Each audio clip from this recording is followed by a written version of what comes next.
اللہم صلی علی محمد وعلی آل محمد وبارک علی محمد وعلی آل محمد کما صلیت وبارکت علی ابراہیم وعلی آل ابراہیم انک حمید مجید۔ فضیلت مآب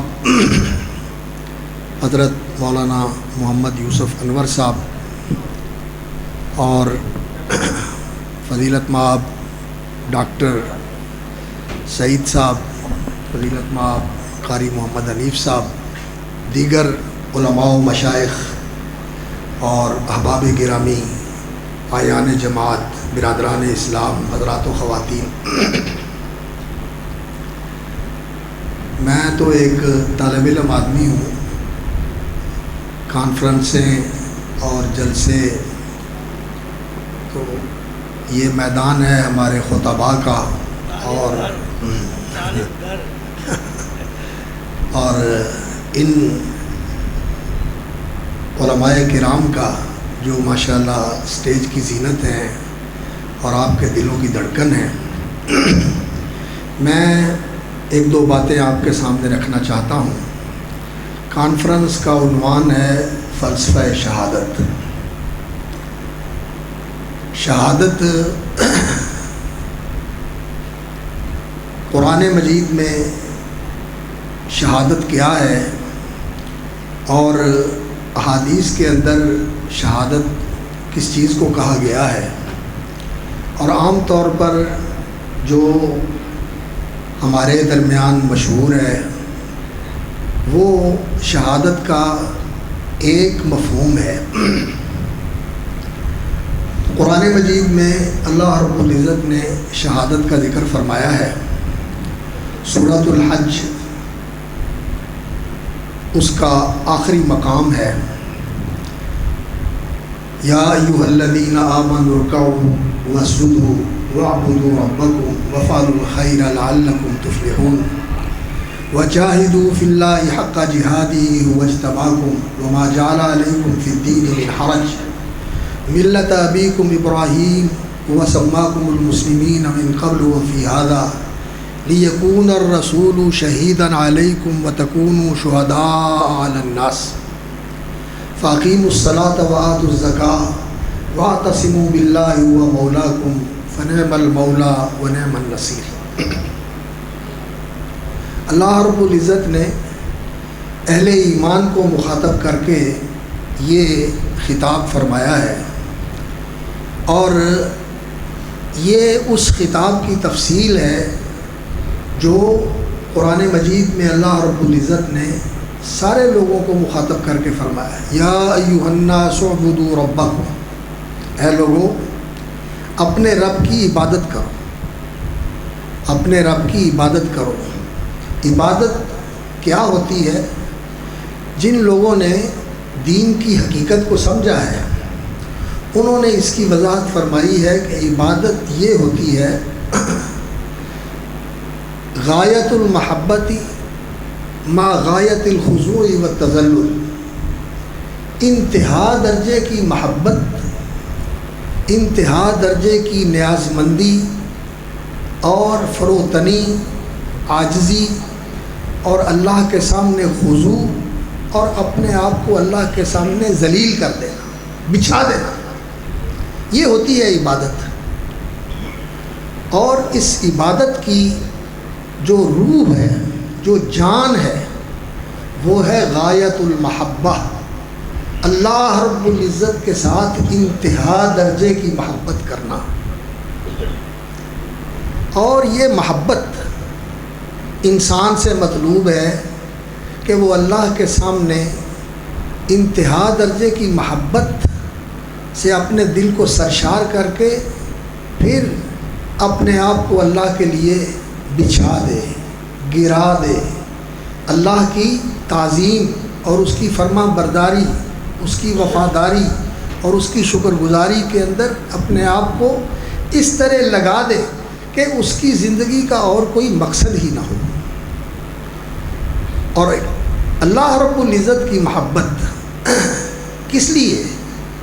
اس لیے کہ انسان کو اللہ رب العزت نے عقل و شعور سے نوازا ہے، انسان کو فہم و فراست سے نوازا ہے، اور انسان جس چیز کو دیکھتا ہے کہ اس کے اندر خوبی اور کمال ہے، اس کے اندر حسن اور جمال ہے، تو انسان اس سے محبت کرتا ہے۔ تو ساری خوبیاں جو اور سارے کمال اگر کسی کو ملے ہیں تو کس نے دیے ہیں؟ اللہ نے۔ اور وہ کتنی خوبیوں والا ہے، کتنے کمالات والا ہے، اور اگر کسی کو حسن ملا ہے تو اس نے دیا ہے، اگر کسی کو جمال ملا ہے تو اس نے دیا ہے، اور اس کے حسن و جمال کا کیا عالم ہے، کوئی اندازہ کر سکتا ہے، کوئی تصور کر سکتا ہے؟ تو انسان جو حسن و جمال کا پیدا کرنے والا اور عطا کرنے والا ہے، جو خوبیاں اور کمالات بخشنے والا ہے، اور وہ خود ان خوبیوں اور کمالات سے متصف ہے اور اس حسن و جمال سے متصف ہے جہاں تک انسان کے تصور اور تخیل کی رسائی نہیں ہو سکتی، تو سب سے زیادہ پیار پھر انسان کے دل میں اس اللہ کا ہونا چاہیے، اس لیے کہ وہ جمیل ہے اور وہ حسین ہے اور اس نے حسن بخشا ہے، اور انسان حسن سے پیار کرتا ہے، اور یہ جو حسن ہے یہ تو اس کا دیا ہوا ہے، اور یہ تو اسی لیے ہے کہ یہ دیکھ کر انسان کو اس کا حسن یاد آئے کہ جس نے اس کو عطا کیا ہے وہ خود کتنا حسین ہوگا۔ اس کے حسن کو انسان سامنے رکھے، اس کے جمال کو سامنے رکھے، اور اس نے اس کے حسن و جمال کا یہ عالم ہے۔ رسول اکرم صلی اللہ علیہ وسلم نے فرمایا لو کشف عن وجہی، اللہ رب العزت کے حسن و جمال اور اس کے نور اور اس کی تابانی کا یہ عالم ہے کہ اگر اللہ رب العزت جو نور کا پردہ اپنے سامنے رکھا ہوا ہے، اگر وہ نور کا پردہ اللہ رب العزت ہٹا دیں، لأحرقت سبحات وجہی من انتہا الیہ بصرہ، تو جہاں تک اللہ رب العزت کی نگاہ پہنچتی ہے وہ ساری چیزیں بھسم ہو کے رہتی ہیں، اس کے حسن کی تابانیوں کا کوئی سامنا نہیں کر سکتا، کوئی تحمل نہیں کر سکتا، کوئی برداشت نہیں کر سکتا۔ تو سب سے حسین اور جمیل تو اللہ کی ذات ہے۔ ان اللہ جمیل یحب الجمال، رسول اکرم صلی اللہ علیہ وسلم نے فرمایا۔ اور اللہ رب العزت کے پاک ناموں میں محسن نام بھی ہے، حسن والا۔ اللہ رب العزت کے پاک ناموں میں محسن یہ اسماء حسنہ میں سے ہے، حسن والا ہے وہ، اور حسن بخشنے والا ہے وہ۔ تو حسن و جمال کے ساتھ پیار کرنا ہے تو سب سے بڑا حسن و جمال والا کون ہے؟ اللہ۔ تو پیار پھر کس سے کرنا چاہیے؟ سب سے بڑھ کر اللہ سے پیار کرنا چاہیے۔ اور خوبیاں اور کمالات اس کی ذات وہ ہے کہ سراسر خوبیاں ہی خوبیاں ہیں، کمالات ہی کمال ہیں، محاسن ہی محاسن ہیں، اور کوئی عیب اور نقص اس کی ذات میں ہے ہی نہیں، سبحانہ و تعالی۔ ہر نقص سے، ہر کمی سے، ہر کمزوری سے پاک اس کی ذات ہے۔ تو اللہ رب العزت خوبیوں اور کمالات سے متصف ہے، اور اس کی تعریف، اس کی تعظیم، اس کی تنزیہ، اس کی تقدیس، یہ جتنی بھی ہے سب اسی کے لیے۔ الحمدللہ، تعریفیں ساری کس کے لیے؟ اللہ رب العزت کے لیے، اور شکر بھی اسی کا، اس لیے کہ ساری نعمتیں اسی نے پیدا کی اور اسی نے عطا کی۔ سب کچھ کائنات کے اندر جو ہے موجود یہ اس کی تخلیق ہے، اور اس کی رحمت کا اور اس کی حکمت کا اور اس کی نوازش کا یہ مظہر ہے۔ اللہ رب العزت نے یہ سب کچھ بنایا ہے اور ہمارے لیے بنایا ہے۔ سخر لکم ما فی السماوات و ما فی الارض جمیعا منہ، یہ جو کچھ آسمان و زمین کے اندر ہے یہ سب اس نے تمہارے لیے بنایا ہے۔ خلق لکم ما فی الارض جمیعا، یہ ساری کائنات کا دسترخوان ہمارے لیے سجایا ہے اس نے۔ تو کتنا بڑا انعام کرنے والا اور کتنا احسان کرنے والا مالک ہے۔ اگر انسان عقل سے کام لے تو حقیقت یہ ہے کہ یہ جو آیت کریمہ ہے قرآن مجید کی سورۃ البقرہ میں وَإِلَٰهُكُمْ إِلَٰهٌ وَاحِدٌ، تمہارا الہ ایک الہ ہے، لا الہ الا ہو، اس کے سوا کوئی الہ نہیں۔ وہ الرحمن الرحیم، وہ رحمان و رحیم ہے، وہ الہ ہے۔ اور الہ کا معنی کیا ہوتا ہے؟ ہم عام طور پر یہ کرتے ہیں معبود برحق، بالکل بجا ہے۔ اور معبود کون ہوتا ہے؟ جس کے ساتھ سب سے زیادہ محبت کی جائے، اور الہ کا لفظ یہی مفہوم رکھتا ہے، وہ ہستی جس کی طرف انسان لپکتا ہے ایسے جیسے بچہ ماں کی طرف لپکتا ہے۔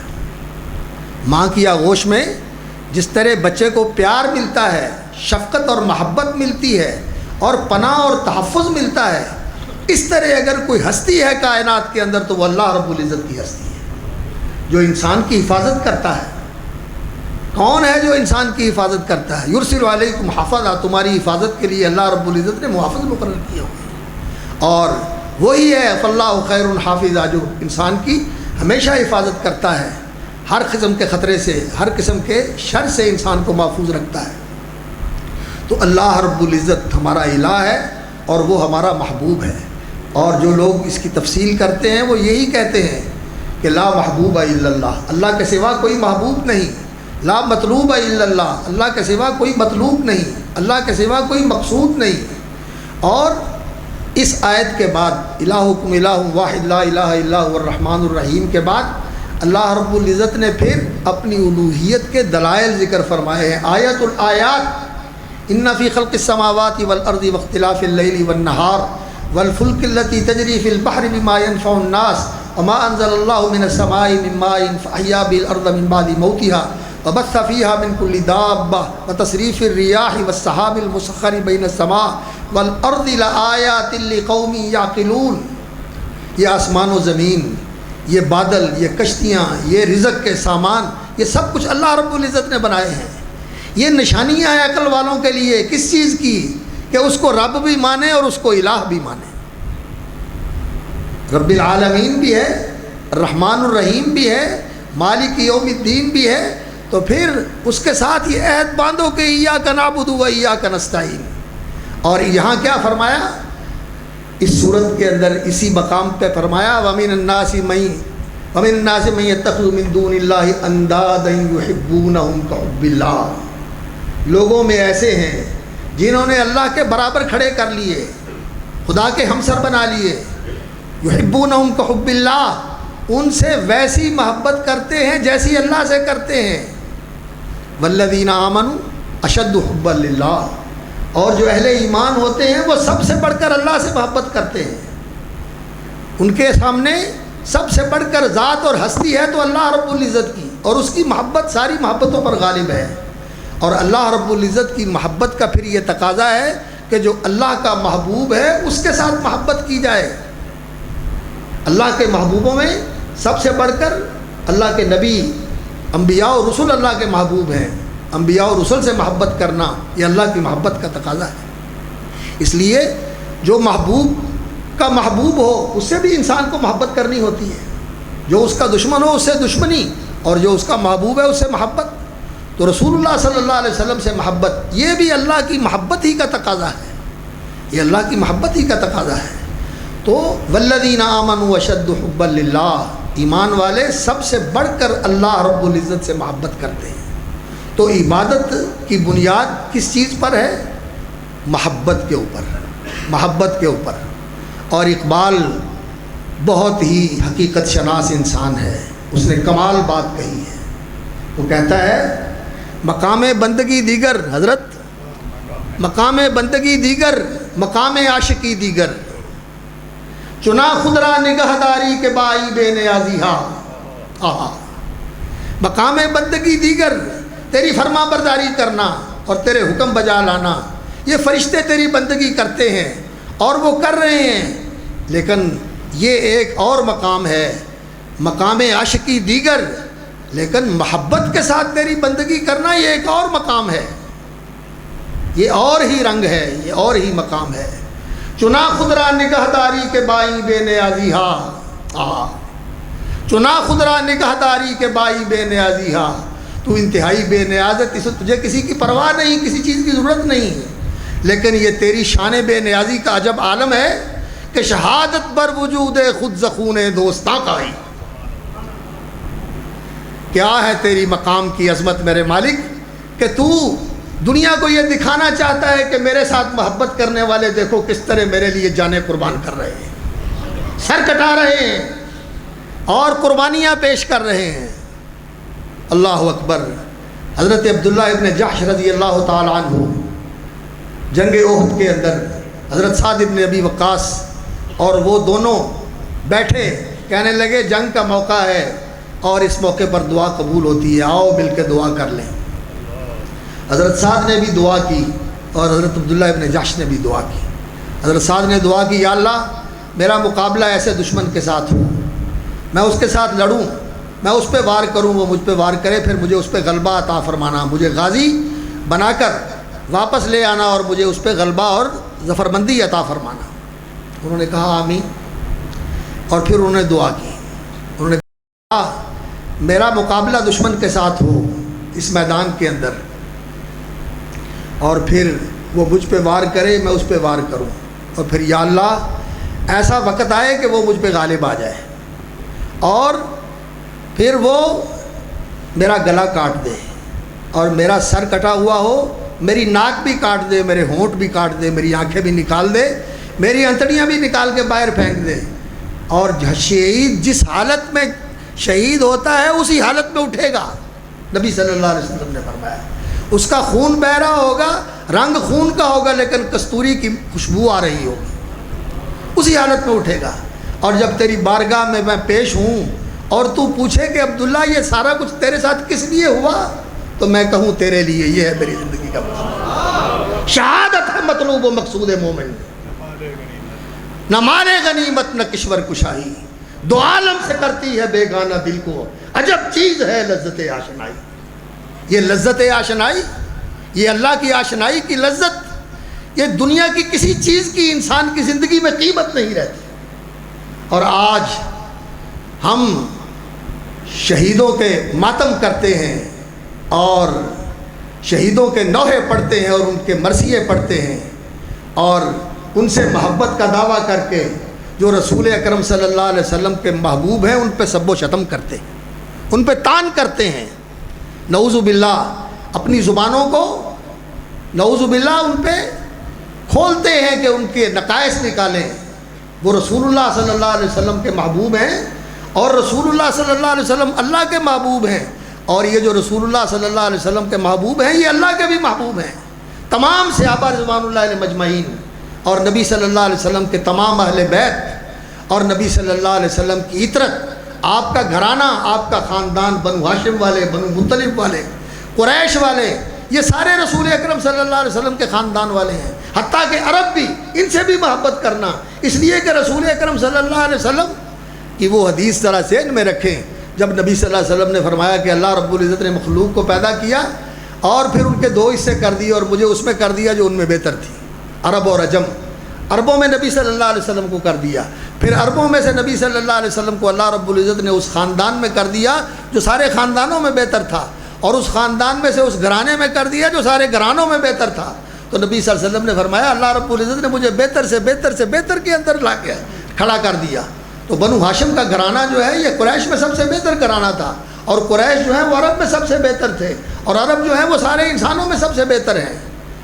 اور یہ عرب سے دشمنی، پھر قریش سے دشمنی، پھر رسول اکرم صلی اللہ علیہ وسلم کے خاندان سے دشمنی، اور آپ صلی اللہ علیہ وسلم کے اہل بیت ازواج مطہرات امہات المومنین سے دشمنی، یہ کیسی محبت ہے اہل بیت کے ساتھ؟ یہ جہالت ہے، یہ ظلم ہے۔ ان کا تو کوئی نہیں بگاڑ سکتا، وہ ہیں کہ جن کے ہر وقت درجے بلند ہو رہے ہیں اللہ رب العزت کے ہاں، ان کے محبت کرنے والے کروڑوں کی تعداد میں الحمدللہ موجود ہیں جو ان کا ذکر خیر کرتے ہیں اور محبت سے ان کا نام لے کے ان کے لیے رضی اللہ عنہم ورضوا عنہ دعائیں پڑھتے ہیں۔ ان لوگوں کے اس طرح کہنے سے ان کی شان میں کوئی کمی نہیں آتی، لیکن یہ اپنی قسمت کا ناس مارتے ہیں اور اپنے نصیب جلاتے ہیں، اور یہ اللہ رب العزت نے ان کو سزا دی ہوئی ہے کہ یہ اپنا خون بھی بہاتے ہیں اور اپنی سینہ کو بھی کرتے ہیں۔ یہ دنیا میں ان کو سزا بھی نہیں ہوئی ہے، اسی چیز کی یہ سزا ہے۔ تو محبت جو ہے اس کی نشانی کیا ہے؟ اس کی نشانی قربانی ہے، اور جن لوگوں نے اللہ رب العزت سے محبت کی انہوں نے جانوں کی قربانیاں دی۔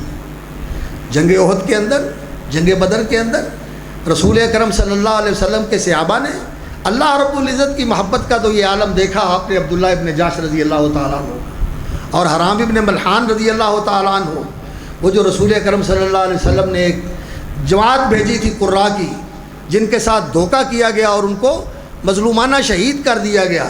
تو جس آدمی نے نیزہ مارا حضرت حرام ابن ملحان کے پیٹ میں جو کمر سے پار ہو گیا، تو وہ کہتا ہے جب میں نے نیزہ مارا ان کے پیٹ میں اور وہ ان کی کمر سے پار ہو گیا تو ان کے منہ سے جو الفاظ نکلے انہوں نے مجھے ہلا کے رکھ دیا۔ وہ الفاظ کیا تھے؟ فزت ورب الکعبہ، رب کعبہ کی قسم میں کامیاب۔ کہ جان جس نے دی تھی اس کے لیے دے دی، اس کے بڑی اور زندگی کی سعادت کیا ہے؟ تو شہادت جو ہے یہ محبت کی نشانی ہے، اور اللہ رب العزت نے یہ قرآن مجید میں فرمایا ہے یعلم اللہ الذین آمنوا ویتخذ منکم شہداء، اللہ تعالیٰ تم میں سے وہ لوگ دکھانا چاہتا ہے جو اہل ایمان ہیں، اور اللہ رب العزت تم میں سے شہید لینا چاہتا ہے۔ وہ جو اقبال کی بات ہے کہ شہادت پر وجود خود زخون دوستاں کا، تو دنیا کو بتانا چاہتا ہے کہ یہ ہیں میرے ساتھ محبت کرنے والے، جو میرے لیے جانیں بھی پیش کرتے ہیں، مال بھی پیش کرتے ہیں، گھر بار بھی جنہوں نے چھوڑ دیے، رشتہ دار بھی جنہوں نے چھوڑ دیے۔ حضرت ابو عبیدہ رضی اللہ تعالیٰ عنہ جنگ بدر کے اندر ان کے والد جراح نعوذ باللہ اللہ کی توحید کا انکار کر رہے ہیں، شرک کا پرچار کر رہے ہیں، اور شرک کی حمایت میں سامنے آ گئے ہیں۔ ابو عبیدہ نے چاہا کہ میں پہلو بچا کے نکل جاؤں، لیکن جب دیکھا کہ اس کی زبان سے شرک کا پرچار ہو رہا ہے اور توحید کا انکار ہو رہا ہے، تو بڑے اور تلوار چلائی، سر اڑا دیا، بیٹے نے باپ کا سر اڑا دیا۔ شہادت اس کا نام ہے، محبت اس کا نام ہے، اور حق کی گواہی اس کا نام ہے جو ان صحابہ نے دی۔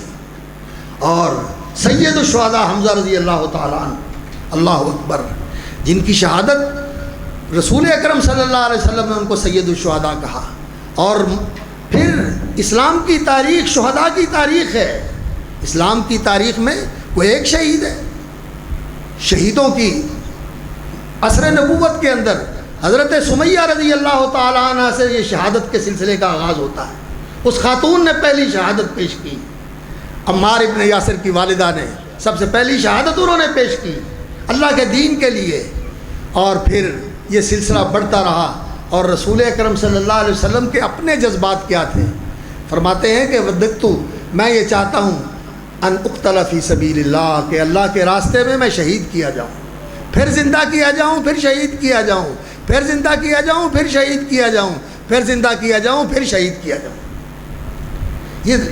یہ محبت ہے اللہ رب العزت کی، کہ اللہ کے لیے قربان ہونے کو جی چاہتا ہے۔ بلکہ رسول اکرم صلی اللہ علیہ وسلم نے فرمایا کہ کوئی جو جنت میں گئے ہیں وہ جنت سے واپس آنا نہیں چاہتا، لیکن شہید ہے جو جنت میں جا کے جنت کی نعمتیں پا کر، جنت کی راحتوں اور جنت کی بادشاہتوں سے سرفراز ہو کر بھی اللہ رب العزت سے یہ تمنا کرتا ہے کہ یا اللہ ایک دفعہ پھر دنیا میں واپس بھیج، پھر تیرے لیے سر کٹا کے آؤں، کہ جو تیرے لیے کٹنے میں لذت ہے وہ جنت میں بھی نہیں۔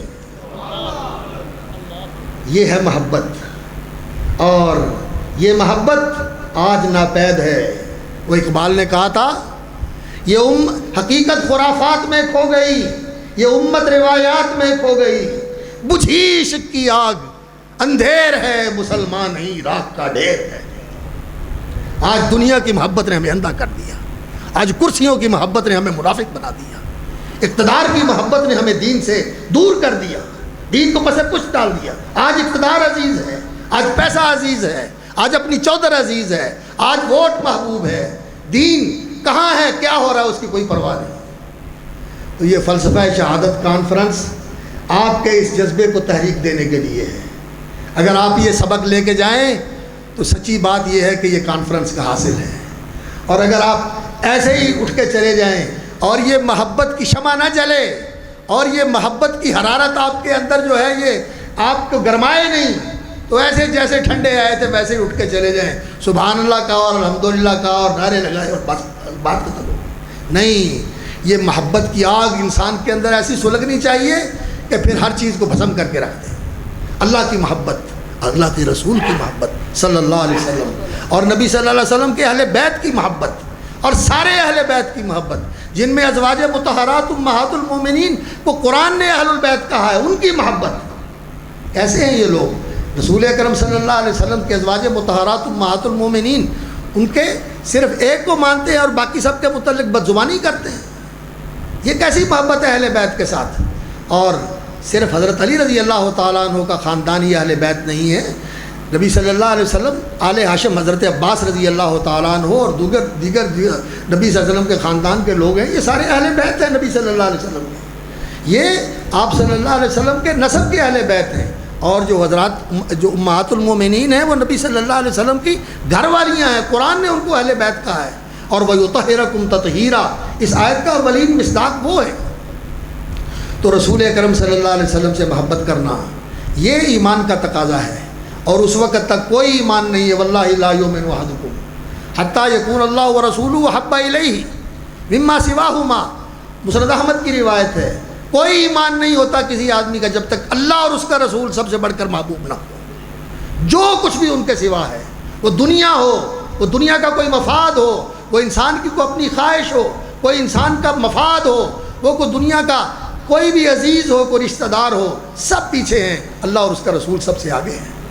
اور پھر رسول اللہ صلی اللہ علیہ وسلم کے جو محبوب ہیں، اللہ اکبر، جن کے بارے میں نبی صلی اللہ علیہ وسلم نے خطبے دیے اور جن کو آگے نبی صلی اللہ علیہ وسلم نے بشارتیں دیں کہ میں نے جنت میں تمہارے گھر دیکھے ہیں، وہ لوگ رسول اکرم صلی اللہ علیہ وسلم کے محبوب تھے۔ ان سب سے محبت کرنا یہ ایمان کا تقاضا ہے۔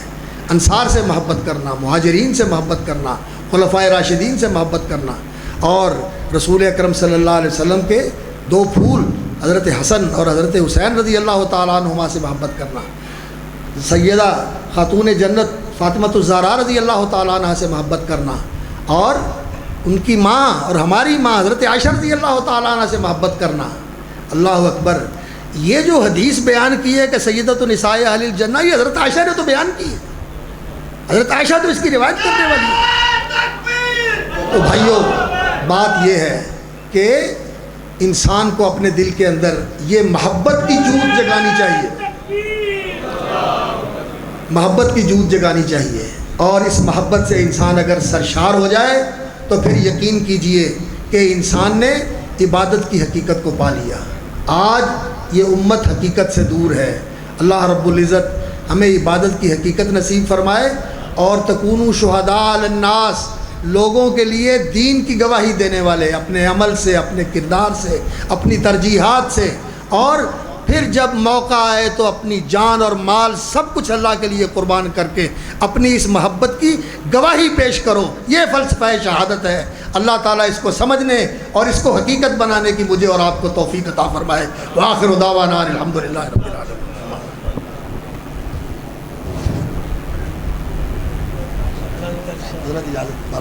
بہت شکریہ، بہت شکریہ، اچھا کرو جی مولانا صاحب، جزاکم اللہ خیر۔